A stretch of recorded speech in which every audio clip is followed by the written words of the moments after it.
Morning, Michelle. Good morning, Roslyn. How How are are you? Happy you? Friday. Happy last Friday of the month of August. Woo, I know we it made will it. soon be autumn. Can you Yeah, believe it? I know. But for now, the sun is shining. It's a beautiful day, It so I'm is. making the It is. most of the last few days of summer. I don't know about you. Yeah, the same here. The same here. Sunshine. So, yeah. Is it sunny where you are? It is really That's sunny. good. It's a little bit hazy, Yeah, but I've got the window open, and yeah, it's lovely. yeah. Making the most of it. Same here. Before we then start properly dealing with our clients from next week, they should be all coming back from holiday now. So it's going to Yeah. be busy September. Yes. Yeah. Although I have to say, I've been quite busy throughout August. Oh, that's That good. said, I've had a few days off, I so know. that sometimes makes a difference, doesn't it? Yeah. Yeah. Anyway, so what are we talking about today? Sure, our guests will be Communication. looking forward to what we're talking about today. Yeah. It's a big one, I think.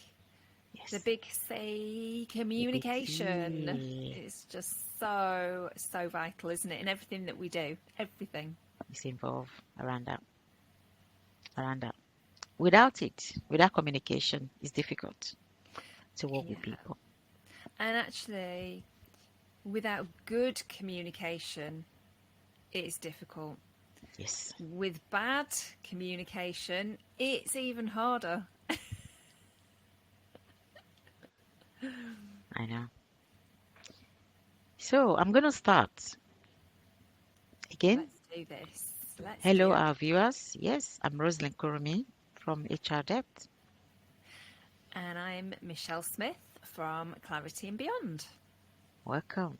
Thank you. Hope you've enjoyed all our other videos that we've dropped. Again, don't forget to like, share, and subscribe so that when we drop a new video, you'll be able to get access to that as well. You will be notified. So coming to the big C, Michelle, communication for me is actually the process of exchanging information, between people. It could be ideas and involve understanding and expression. So it can be non-verbal, it can be verbal, it can be visual, or it can be written. Any form of communication, and it must be done effectively, which is very, Absolutely. very important in everything that we do. Yeah. I think by highlighting what communication is there and how we communicate, you've actually brought to attention some of the things that we don't even think about. So how we communicate, what we communicate, the way we do it, the behaviour that we have at the time that we're having an exchange with somebody in whatever format that might be, Mm, is so, so important. And I think we forget sometimes that there are some things that we might not see as quite so important that actually, as a whole, make a really big difference to the way that we communicate and critically the results that we get. I know, I know, and I think for business, obviously, the title of this of our podcast is always Workwise Business Insights. If I then have to kind of move it down to communication, in business or within the business. Again, it is also the process of sharing information between two people within the workplace and outside of a company. And like Michelle said, it has to be effective.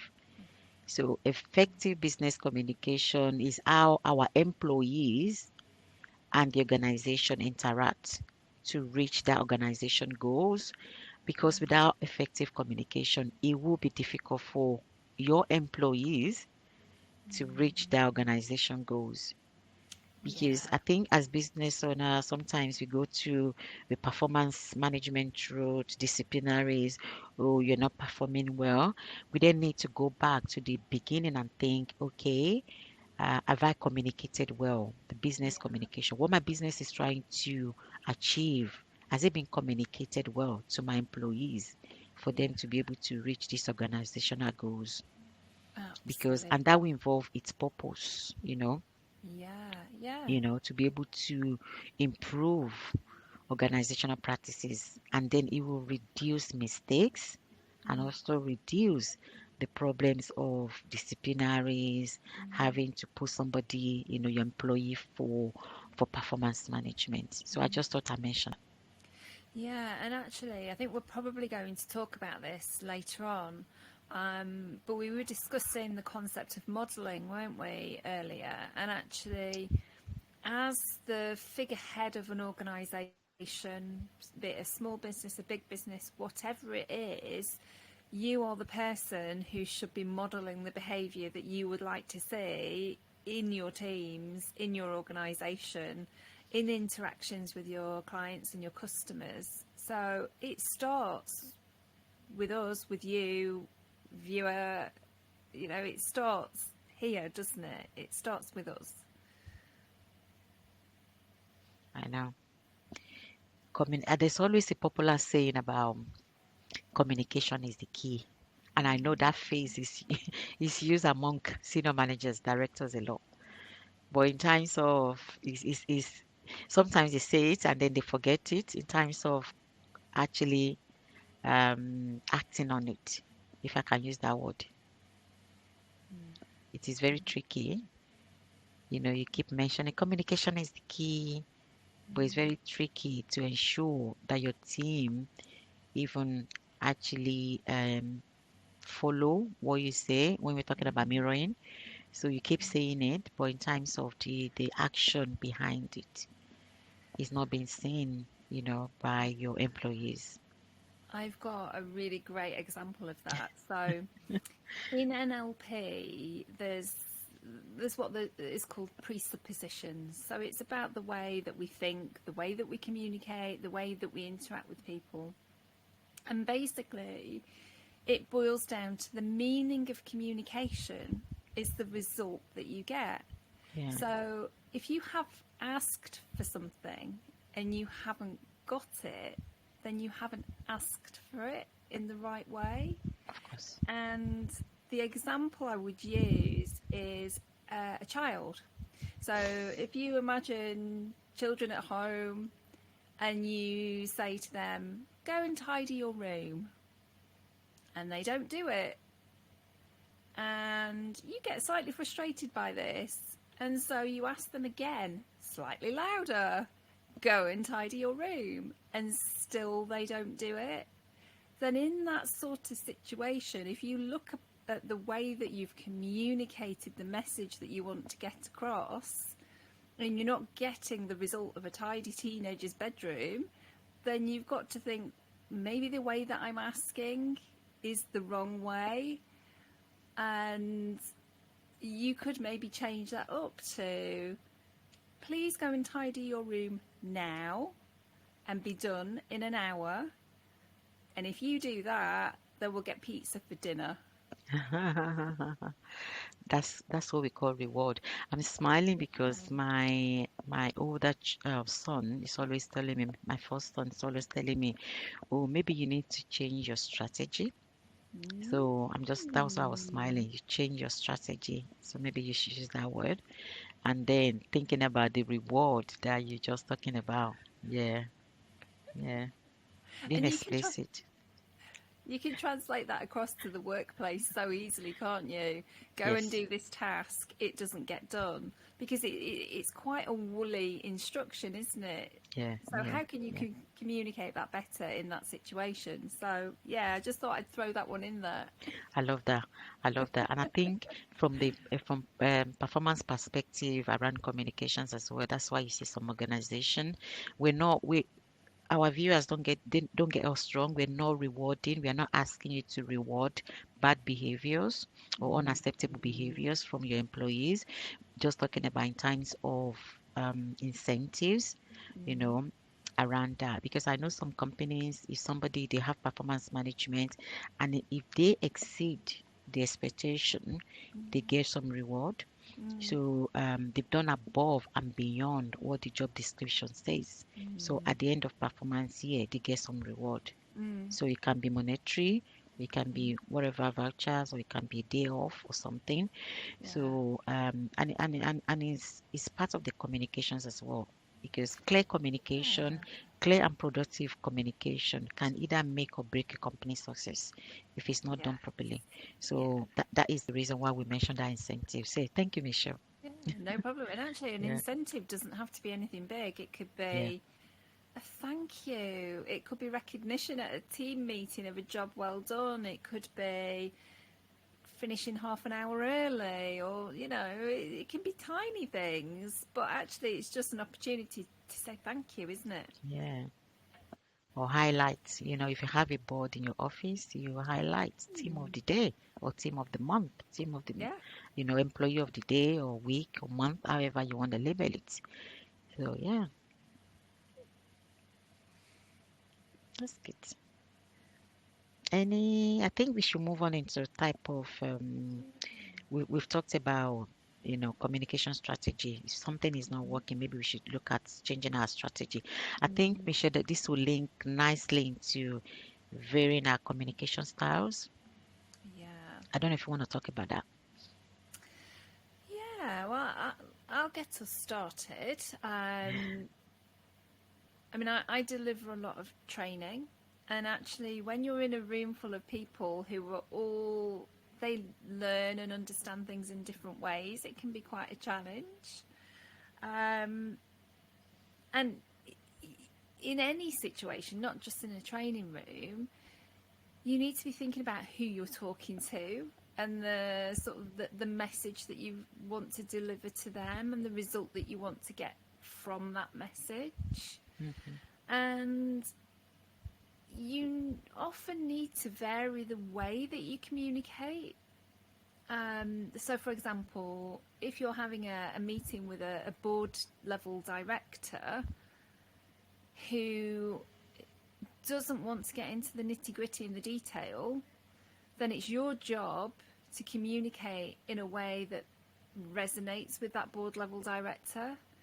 And they might be a strategic thinker who just wants to hear the headlines and the action points that are coming from those headlines. And so varying the way that you communicate with that person will be different to the person that you might have had a one-to-one meeting with earlier in the day, where you do need to get into the detail and the Integrity. nitty-gritty. You do need to be very specific about what your expectations are and deadlines and things like that. So, and this is true no matter whether you employ staff or whether or not you're having negotiations with a potential client or customer, or you're having discussions with a stakeholder. Being able to understand how that person receives information is really helpful for you then to be able to get your message across in the most efficient and resourceful way that gets the results that you're aiming for. It's true. It's What true. What are your thoughts? I think you're right in terms of the way we communicate to board directors will be different. Because sometimes they don't have the time. They just want, okay, we've given you this project. We just have one and highlight. When I used to work in civil service, we have what we call a stand-up Mondays.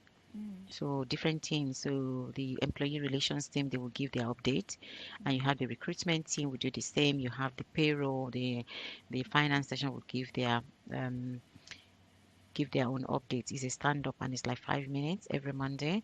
So basically, you have the chief executive that will stand there, different team will be there. It's just highlights of last week. What did you work on? okay. And it could be just our HR director will just talk about, okay, as a team, you've got the recruitment team, you've got the employee relations team, you've got the organization development team. So he might decide actually, I'll give overview of what we're looking for. It depends on what the director will ask for. He Yeah. might just ask, okay, I want different team within the HR to give update. And we call it stand up Monday. It's just a highlight. Mm, And I think it's different. Then when you then go back, you then cascade different things in terms of, okay, today is Monday, you go back to your team. This is what we're working on, mm, give update. That is when you then go into that nitty gritty, be mm, explicit. Okay, I'm working on this particular case. This employee, because they've got bereavement, they've taken more than what the policy says, then you then elaborate it. Yeah. So, and that will really help as well. And Yeah. if there's any kind of new thing that is coming into the organization, you will expect the HR director to actually go into the nitty-gritty so that, Yeah. each team will be able to understand the ask, and Yeah. it will really help. And that's a really great demonstration of how Yeah. you can have a process in an Hmm. organisation for Hmm. sharing information and a way in which you do that. So, like, you have the Monday, the stand up Monday, and then that then results in the information sort of filtering down throughout the organisation in a kind of a map. It kind of Hmm. has a direction that the information goes in, so that I guess means that everybody gets a consistent message. Everybody's hearing the same sorts of things. Yeah. That kind of squashes any gossip or misinformation or miscommunication because Yeah. it's come from one source, Yeah. and that process enables it to be shared throughout for everybody that needs to know it. Yeah. It's good. So I know for SMEs, sometimes you might think the organization is not big enough, but there's nothing stopping, um, no matter how small the organization is, even if it's a 1 month band, have that process in place. Because the whole idea is, okay, my business is going to grow. I'm going to grow my employees. But if you then have that process in place, and it's just like a culture.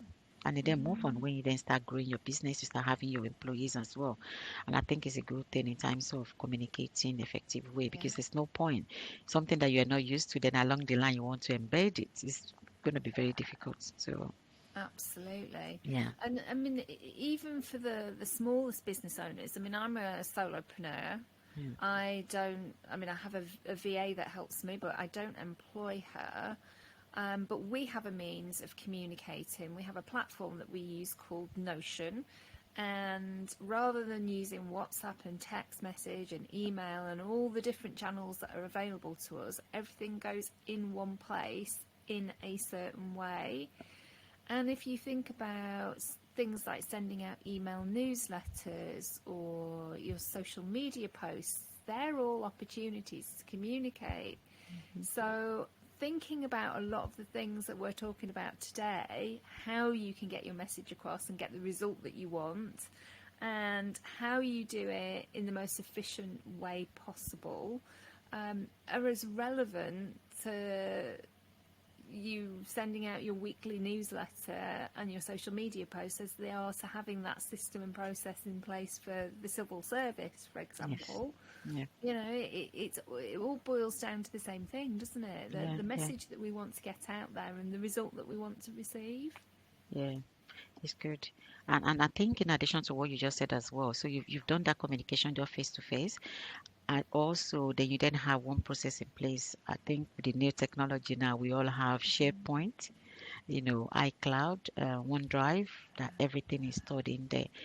So everybody can see what is going on. So you've kind of spoken about, what is going on, what we're working on. Then that information is in one place for Yeah, everybody to see, so yeah, that in your absence, anybody can then come in and then perform your tasks, and like me, you then have, okay, the other kind of the other HR network that work with, they can then log on and then look at it and say, okay, this is the client file for, clarity and beyond. I think I can then do a bit of work on it yeah, because you've got a file for them. So thinking about way of communication, because earlier on when I was defining communication, I talked that it could be written, it could be verbal, it could be yeah, non-verbal. So the written side is, okay, you have one documentation portal. So example is OneDrive or Cloud or SharePoint. Some people call it SharePoint, that everybody will be able to access. yeah, Yeah, yeah. It's consistency, isn't it? yeah, Consistent messaging. yeah, yeah, yeah. That's good. That's good. I think I would like to talk about body language. Okay. Because I know you've talked about mirroring earlier, we've talked about mirroring earlier. I think linked to that body language in Yeah. communication. Yeah. Then, Yeah.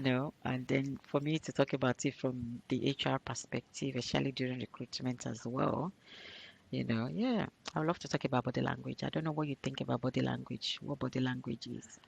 Um, well, whether or not we realise it, we always have some form of body language, and actually, it's something that we can harness. We can use it to better effect when we're communicating. Hmm. Um, and you mentioned when we were sort of planning this episode, Rosalind, about rapport Hmm. and how when you're having a conversation with somebody or you're sharing information with them, you want to create a relationship of trust and openness.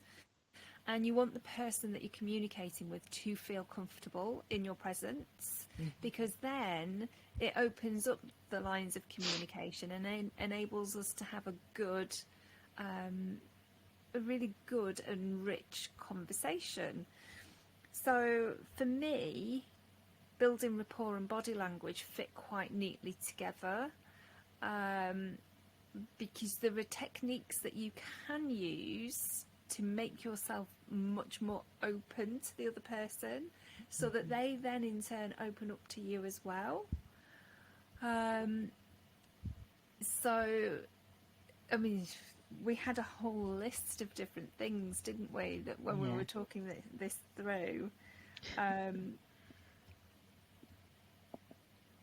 I yeah, know that the first thing that I wrote down as were talking was eye contact.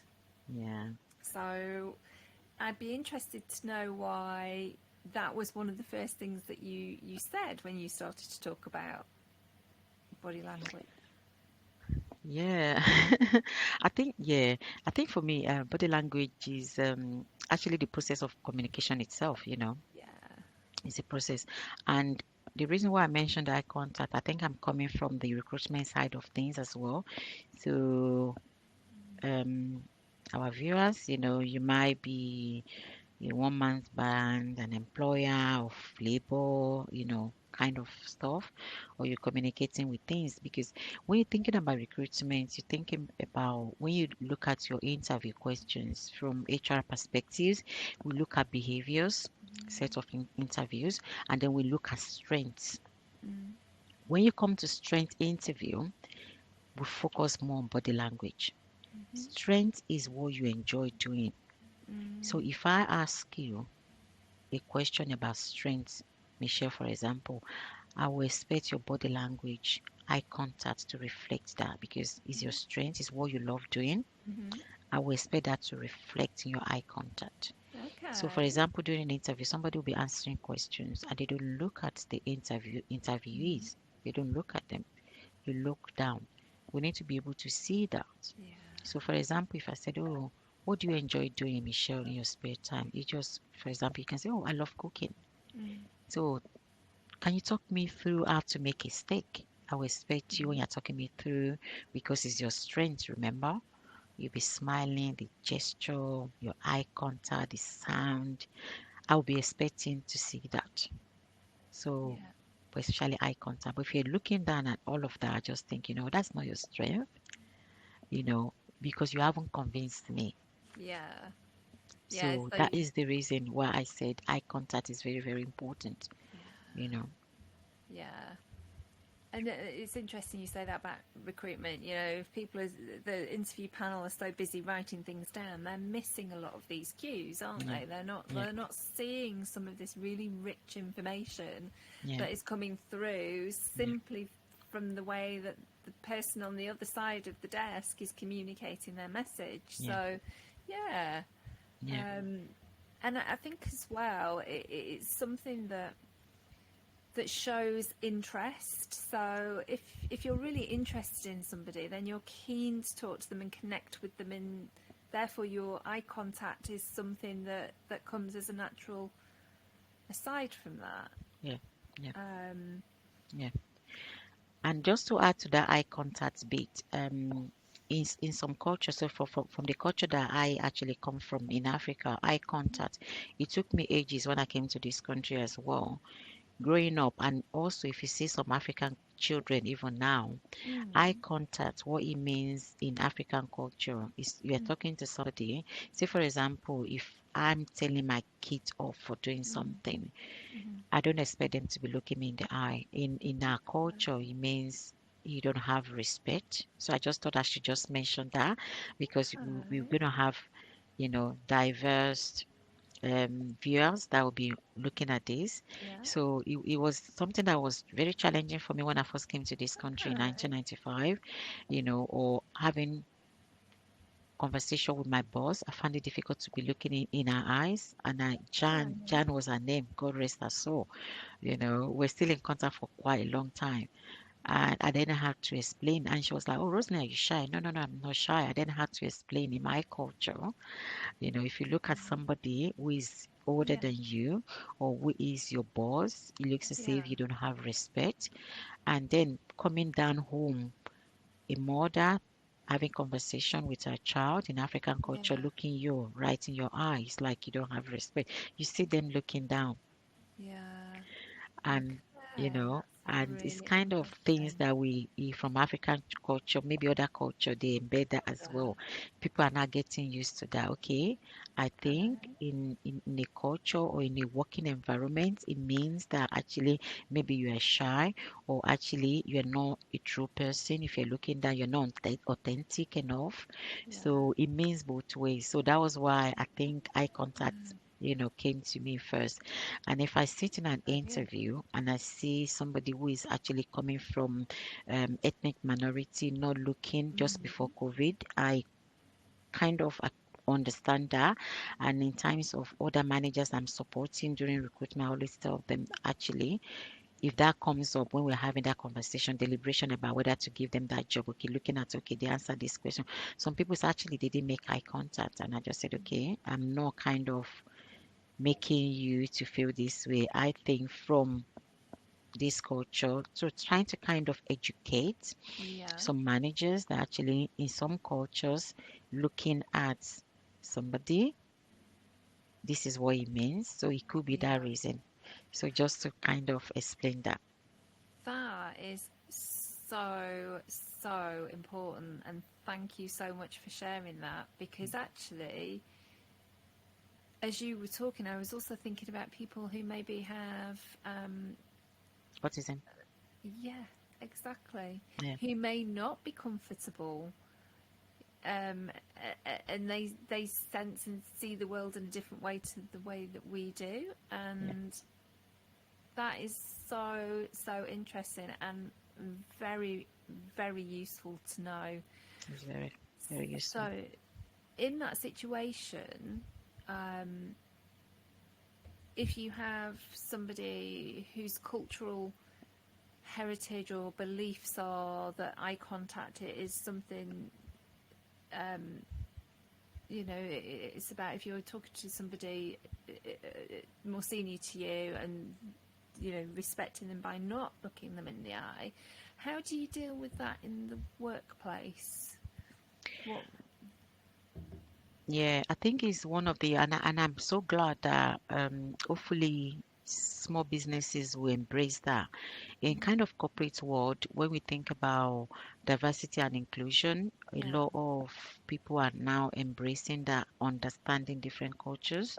So we have people who are actually champions from different cultures to be able to be part of this diversity and inclusion network and talking about different cultures. So that the managers or the directors, the chief executive, they be able to understand that and then celebrate that, especially during Black History Month or Diversity Week as well. So yeah, hopefully the SMEs, the small and medium size businesses, they will try to embrace that, to be able to understand different people from different cultures, even different people from different spectrum. So they might Yeah, have learning difficulties and learning challenges. It doesn't mean they cannot do the job. It's just to be able to absolutely. understand that. And that is why sometimes in the recruitment process, especially when they fill in application form, you Yeah, have a bit of diversity in there. Do you have any kind of special needs? Some yeah, people they don't want to come out with it. It is fine. But some you then see them, they just leave it not applicable, or I don't want yeah, to kind of mention that.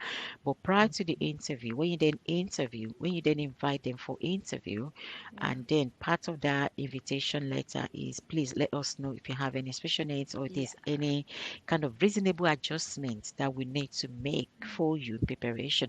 Then you then see them coming up in times of okay, I've got this X amount of stuff. Then it is up to the panel members now. Okay, we've got all of this. Then we need to make yeah, adjustment. yeah.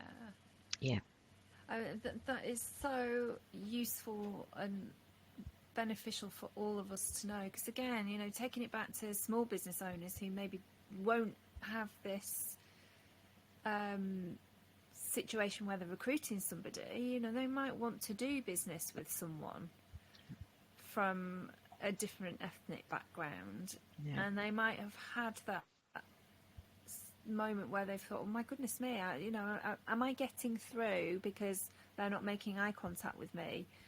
But actually, that knowledge that it could be a cultural thing is really quite powerful, because then they can take that into consideration, can't they? yeah, yeah, They yeah, can with yeah, that knowledge, yeah, you're better understanding the person that you're trying to build trust and rapport with.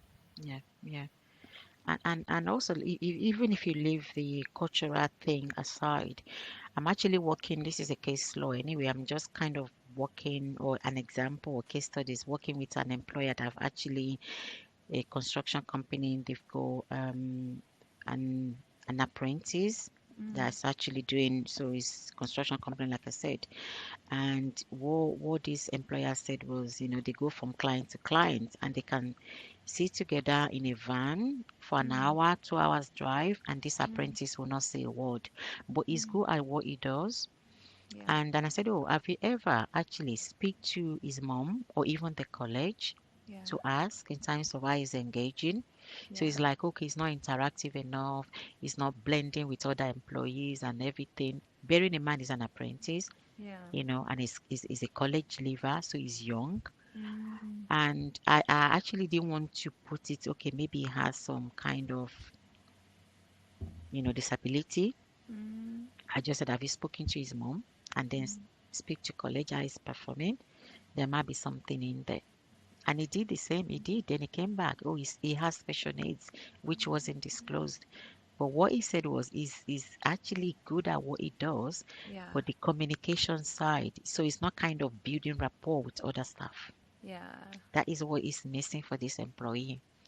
So I then had to kind of, okay, also to the employer, okay, these are the things we need to put in place. You need to Yeah, increase your one-to-one with him, yeah, you know, and ask him what does he like, yeah, you know. yeah. Yeah. How does he want to be communicated with? You know? In times of, okay, I just want to get on my job. The banter is too much for me because obviously 2 hours drive, some people they just talk, talk, talk throughout. Some people if they have autism, they don't want to, they just sometimes they want to be in their own space. So in Yeah, times of, okay, maybe to kind of, adjust your communication when you're in the car, mind what you say and that kind of stuff. So in terms of capability, you don't have capability issue. What you're having is the social aspect of yeah, things. So for yeah, me, it's not a big deal. It's just to kind of making yeah, sure you are diverse enough and adapt whatever you do to be able yeah. to, yeah, make the environment comfortable for him. Absolutely, and that Yeah, that is just the perfect example. Everything yeah, that you said, the yeah, cultural, the additional needs yeah, requirements, it's all about getting the message across in the way that's going to get the result, yeah, and actually putting the person at the centre of it all, yeah, and asking them, and just having a conversation with them. yeah. And Which it brings, happens in corporate world. It happens. Some people just come, I just want to get on with my job. I don't have yeah, to make friends. I don't have to go for social outing after work. mm, Yeah, yeah. So we've talked quite a lot there. That's just such a fascinating discussion about that's come from the one body language of eye body language. contact. But we Right. also had posture, gestures, Oh, and listening on the list as well, didn't we? I would love to talk about listening. That is very important Mm, in business.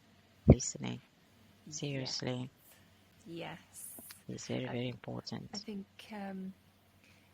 is it uh, a common sort of saying that I heard very much in my childhood was you've got one mouth and two ears, use them in the correct ratio.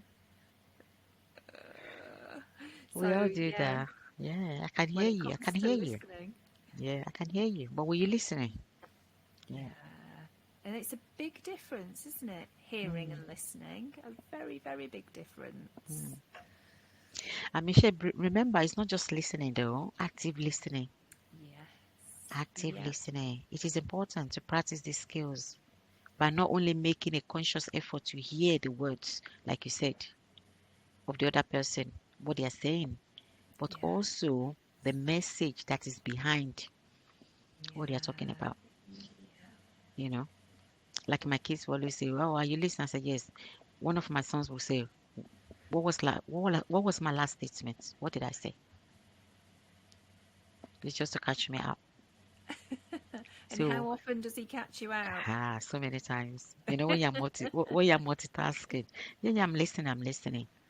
But seriously, joke apart, it is the message that is behind that. Yeah, You pay attention. You yeah, show that you are listening, but sometimes, like I just gave an example, sometimes I show that I'm listening, but because I've got so many things I'm juggling at the same time. yeah, So, and I think for somebody to catch you out is like, okay, what was my last statement? And sometimes you can find that be rude as well. I think I'm lying, that kind of stuff. And I think it depends on how you take it. But make sure you pay attention. You show that you are listening. And I think for that person not to challenge you in terms of, okay, what was my last statement, yeah, is for you to, the person who is listening, is to provide feedback. You can interject. You are yeah. listening, then seek clarification. It shows that you are actually listening. That's why I mentioned active listening. You provide feedback Yeah, and respond appropriately. That is very, yeah. very important in active listening. I, you've taken the words right out of my mouth because, those are really easy tricks to use, and they're not tricks; they're skills, aren't they? Really, asking questions for clarification is one. Because if you're actively listening and you want to make sure that you've understood something, a question will help you to do that. Hmm. But also reflecting back. So if somebody comes to you and says, I'm really upset about this because of X, Y, and Z, reflecting back to them by saying, I hear what you're saying, you're upset because of X, Y, and Z. That's a way to build rapport as well, Hmm. because it shows by reflecting back exactly what they've said that you have listened and that you do care and that it is important and that you are focused on that individual for the time that you're having the conversation. Hmm. Um, and another sort of thing that you can do as well is like a summary at the end. Hmm. Hmm. Yeah. So again, they know they can go out of the room knowing that you've seen them, you've heard Something. them, and you've understood Yeah. them, Yeah. which is so important when it comes to a respectful relationship. Mm. And as you know, active listening is very good. It's what we use in coaching and mentoring as well. So you as a coach, you play back what you've Yeah, heard. And I yeah, know in coaching, there's something we call defy judgment. And I think the word is a bit harsh. So defy judgment, in other words, is like they say don't interrupt yeah, because it frustrates the person speaking. They might forget what they are talking about. yeah, So and limit your own understanding yeah, of the message. So don't just kind of assume or come to conclusion, oh, I think I know what they are gonna say. Yeah. When you watch movies, sometimes you could tell that okay, this is how it's gonna end. Some of us we use that, when we're listening sometimes. So defer judgment. I know in coaching and mentoring, it says wait until they have finished speaking before you respond. Sometimes Yeah. maybe use notes and pad to be jotting Yeah. things down, and then yeah, And that is such a great thing that you said there about judgment. You know, deferring judgment, great, but having no judgment, and it takes practice, but hmm having no judgment in that moment that you're listening to somebody. So you're not thinking about, oh, well, if it was me, I'd be doing this, this, and this, and then going off and giving them advice as to what to do when they really just need you to hear them. And it doesn't matter what your opinion is, you're there to listen to the other person and to really and truly hear what they've got to say. hmm Um, because the sort of the mind noise, the things that go through our head, it's a lot. completely separate our attention from the It person is that a we're lot. talking Yeah, to. yeah. It's difficult. When I first heard that word deferred judgment, I was like, okay, what does that mean? Until it was then explained in terms of what it means. But I think the word is a bit harsh. But at the end, as human being, you want to interrupt, you want to say something if I were you. But when you then come back, okay, this is what coaching is all about. Because by the time you then ask those open questions, those that individual are actually, you know, telling you their stories or just speaking, they might even be able to, from your open questions, they might even have solutions to the problems at the end without you even giving advice.